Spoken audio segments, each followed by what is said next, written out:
Welcome to the Amendoeira Golf Resort out here in Portugal on the Algarve. This is the home of the Tournament Golf College, and I'm here working for a couple of days with some of their students. But I thought we'd take this opportunity in the teaching bay here to have a look at a couple of things related to your driver. Now, I'm sure most of you are aware that when we're hitting the driver, we're looking to hit the ball certainly from the inside to create more of a rightward path, more of a draw shape. Now, with flight scope testing that we've done recently, one of the recurring themes in handicap players is a driving swing, a driving action, if you like, where the club head is coming inwards through impact, i.e. towards the player's feet, what you would term more of an out to in or an over the top swing path, with a downward angle of attack similar to that you need to hit an iron shot.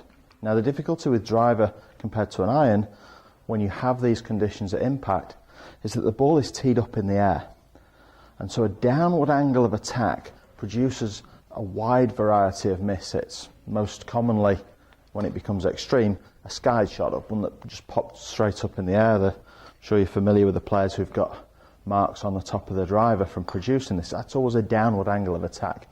But my experience and my testing with flight scope, as I say, creates a situation where I'm seeing the downward angle of attack always seem to go hand in hand with a leftward or an over-the-top swing path. Now, when I've talked to players in the past, one of the key concepts that I really believe contributes to this is a belief by the player that they're supposed to hit the back of the golf ball, and you shouldn't. The correct place to strike the golf ball to create the ideal impact conditions is to imagine you're hitting the ball more on the inside corner. We never want to hit the ball directly or squarely on the back of the ball. If you do this, you'll tend to send the club outwards in an attempt to get the club to the back of the ball.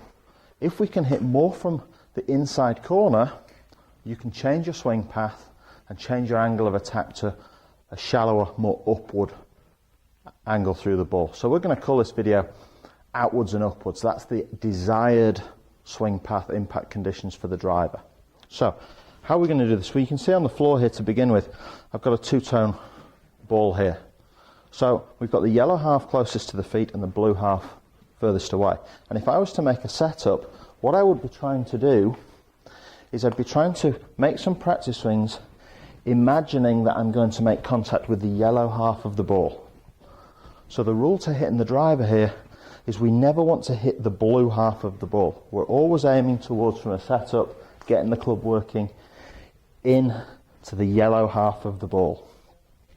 That creates this outward path, and the outward path with driver gives you a much better opportunity to create an upward angle of attack. Now, shape-wise, this is going to allow you to launch the ball a little higher, a little longer through the air, and it's also going to be the requirement if you're looking to change your fade shape into more of a draw shape and increase your distance that way. So we're going to make a setup, and I'm going to make a couple of attempts here just to swing the club, feeling like from the top of the backswing I get more of an outward swing towards the yellow half of the ball, making sure that that's the area where I'm striking the ball. And you'll see there that my arms go slightly outwards and away from the body as the body rotates. Feels like my arms are stretching outwards slightly into a nice high balanced finish. You can hear the club swish down at the bottom. So there's a little speed on the club head as I'm doing that, again contributing to distance.